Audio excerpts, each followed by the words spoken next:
তা আমি যে সিল কাছ থেকে যে এই মাছটা রাখতে পারবো এটা আমার কখনো বিশ্বাস হয় নাই। তারপরও অনেক, এই যে দেখেন এটা আজকে সিলের মুখ থেকে আর কি এই যে রুই মাছটা পাইছি।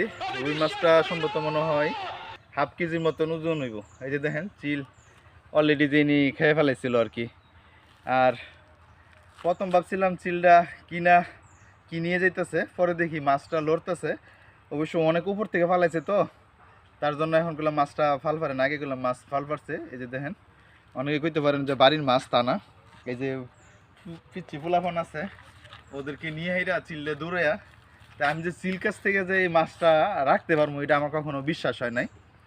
তারপরও অনেক কষ্টর পরে চিল্লা কইলাম ওইটা অনেক দূরে যেতে পারছে না, কারণ অনেক বড়র কারণে, ঠিক আছে।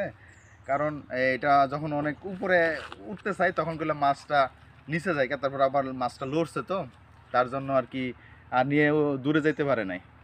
আর তারপর ওইটা একটা বলা চলে আর কি জাতি মাছ, রুই মাছ আর কি।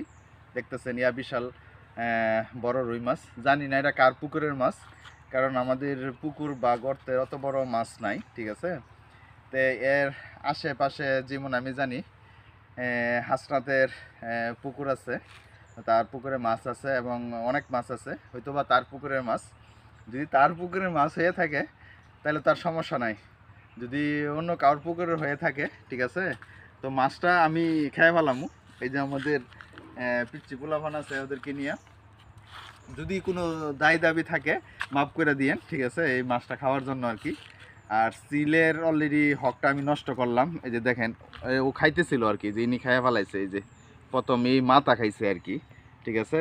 এই যে খাইতেছে, দেখছেন, এই যে সব কিছু কান্তা সব খেয়ে ফেলাইছে আর কি। তো আমি বলবো আর কি সকলকে অসংখ্য ধন্যবাদ সঙ্গে থাকার জন্য, ভিডিওটা সম্পূর্ণ দেখার জন্য। আসসালামু আলাইকুম।